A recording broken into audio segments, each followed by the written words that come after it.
컨설팅을 하다 보면 도대체 고객을 얼마나 좁게 설정을 해야 되는 건가요? 라는 질문을 많이 하세요. 나만의 고객을 찾으려면 어떻게 해야 될까요? 더 극단적으로 말해서 안녕하세요. 달리는 뉴포티 마케팅 디렉터 위드 선율입니다. 자, 이번 시간에는 제가 타겟팅하는 방법에 대해서 조금 더 자세히 한번 예를 들어서 설명을 해드리려고 합니다. 대부분의 사업주분들은 대한민국 모든 국민에게 내 제품이나 서비스를 판매하고 싶어 하세요. 사업주와 1대1 컨설팅이나 강의를 할 때 제가 보통 질문을 좀 던집니다. 대표님, 타겟 고객이 도대체 누구인가요? 그러면 적게는 한 3개에서 많게는 한 10개 정도까지 대답을 하세요. 제가 작년에 제주도로 강의를 다녀왔었는데요. 한라산에서 자란 되게 귀한 버섯을 키워서 파시는 분들이 좀 오셨어요. 시장에서도 쉽게 볼 수 없는 그런 귀한 버섯이라고 하더라고요. 근데 장사가 되게 잘 됐네요. 그래서 그러면 이게 어떻게 누구한테 잘 팔리냐, 타겟 고객이 누구냐 제가 물어봤거든요. 그랬더니 건강을 중요하게 생각하는 사람, 암 환자, 어르신들, 면역력이 안 좋은 사람, 좋은 거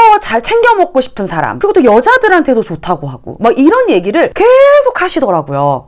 벌써 한 6, 7개를 얘기를 하셨는데, 이렇게 타겟이 다양해지면 메시지도 많아지고 되게 지저분해져요. 그래서 우리가 약을 이렇게 팔 때 거의 만병통치약처럼 어디에도 다 괜찮다, 지금 이런 타겟이잖아요. 그죠? 그 어떤 대단한 제품이나 서비스도 대한민국 국민 전체 모두를 만족시킬 수는 없습니다. 하물며 내 제품? 내 서비스가 대한민국 국민 모두를 만족시킨다? 냉정하게 들릴지도 모르겠지만 이건 좀 불가능한 일이죠. 자, 그럼 나만의 고객을 찾으려면 어떻게 해야 될까요? 우선 내 브랜드를 위한 부캐, 즉 페르소나를 설정해야 됩니다. 여기서 중요한 거는 이 페르소나가 단순한 고객이 아니라 공감을 바탕으로 한 캐릭터와 세계관이 설정되어야 한다는 점이에요. 이 페르소나는 억지스러우면 안 되고 장기적으로 지속할 수 있는 브랜드의 타겟이어야 합니다. 사업주가 정한 페르소나는 사업주가 장기적으로 몰입을 할 수 있어야 됩니다. 몰입이 안 된 캐릭터는 브랜드 정체성을 흐리게 할 뿐만 아니라 처음부터 메시지가 명확할 수도 없고 여러 외부 영향에 따라서 흔들릴 수밖에 없게 돼요. 사업주가 스스로 몰입을 할 수 있으면서도 장기적으로 유지할 수 있는 그 캐릭터와 세계관을 정하기 위해서는 사업주의 관점 변화가 선행되어야 합니다. 내 제품 혹은 내 서비스만 바라보던 그 시선이 아니라 고객을 가장 먼저 생각하고 모든 메시지가 고객으로부터 시작돼야 돼요. 이 내 고객은 내가 정의를 해야 됩니다. 그리고 진짜 내 고객이 될 타겟 고객은 좁으면 좁을수록 좋습니다. 더 극단적으로 말해서 저는 딱 한 명의 고객, 딱 한 명의 페르소나를 정하라고 말씀을 드립니다. 이게 바로 내 브랜드의 페르소나라고 할 수 있습니다. 직업, 나이, 성별, 기호, 이런 것들을 다 하나의 캐릭터로 만들어야 되는 거죠. 이런 것들을 다 붙여서 구체적이면 구체적일수록 좋아요. 마치 우리가 소설을 쓸 때 그 소설 주인공 캐릭터 소개를 하잖아요. 거기에 인물의 그 설정을 우리가 부여하듯이 눈으로 생생하게 묘사를 할 수 있는 그런 디테일한 인물 설정이 필요하다는 겁니다. 이렇게 너무 구체적이고 쪼개 한 명 같은 캐릭터로 만들어도 되나 싶을 정도로 만드셔야 돼요. 그래야만 그 고객은 모두에게 하는 얘기가 아니라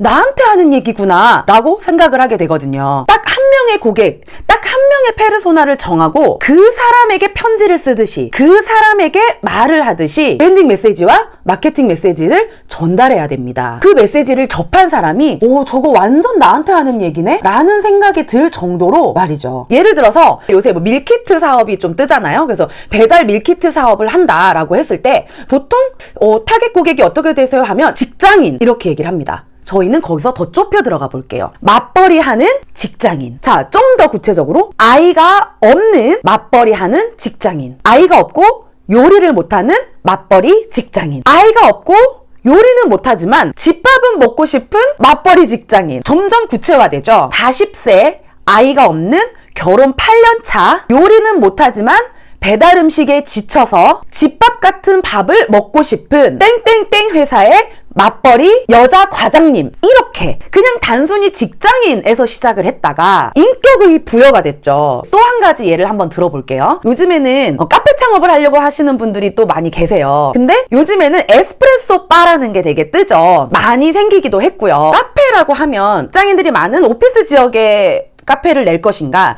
아니면 주택가의 카페를 낼 것인가, 이런 거에 따라서 또 아마 타겟 고객이 달라지겠죠. 자, 일단은 오피스 지역으로 한번 예를 들어볼게요. 보통 여기에 타겟 고객이 누구냐라고 하면 요 동네 직장인들이라고 얘기를 아마 많이 하실 거예요. 그런데 여기서 오야는 더 좁혔습니다. 평범한 다른 테이크아웃 커피 전문점이 아니라 에스프레소 바라는 약간은 새로운 카페 문화일 거라고 생각합니다. 자, 여기는 서서 마시는 이탈리아 스타일의 커피가 그리웠던 사람을 위한 스탠딩 좌석으로 구성된 산미를 싫어하지만 카페인 각성이 필요한, 그리고 바리스타와 스몰 토크를 하고 싶은 직장인, 요런 타겟을 위한 에스프레소 바입니다. 그래서 여기는 산미 있는 원두는 안 팔아요. 산미 없고 강력하고 진한 커피를 팔죠. 피로에 찌든 현대인을 위한 6시간 각성제, 뭐 이런 메시지를 통해서 팝니다. 그래서 이 위에 고객이 구체화되니까 산미가 없는 진한 커피도 팔 수 있게 되고, 피로에 찌든 현대인을 위한 6시간 각성제라는 이런 멘트도 또 파생이 되는 거죠. 그냥 단순히 이 동네 직장인들이라고 잡았을 때랑 이런 구체적인 페르소나, 이탈리아의 스탠딩 커피숍을 그리워하면서 뭐 산미를 싫어하지만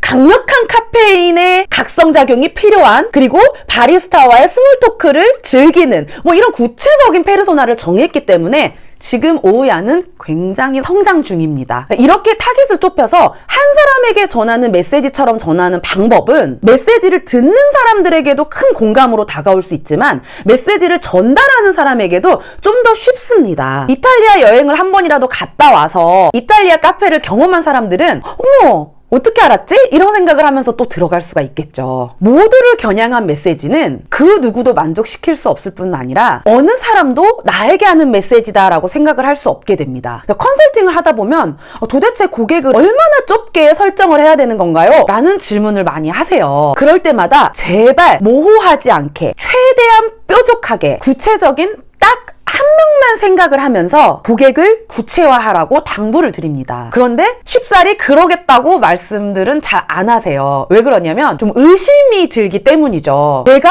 이렇게 한 명의 타겟을 잡으면 그 한 명만 내 고객이 될 것 같다는 불안감이 마음에 들기 때문이에요. 그런데 신기한 건 이렇게 우리가 한 명을 타겟으로 메시지를 전달하면 고객은 이 한 명뿐만 아니라 이 한 명의 캐릭터 속에 녹아든 여러 가지 공감 요소 포인트가 하나하나 갖고 있는 게 또 다른 캐릭터로 파생이 돼요.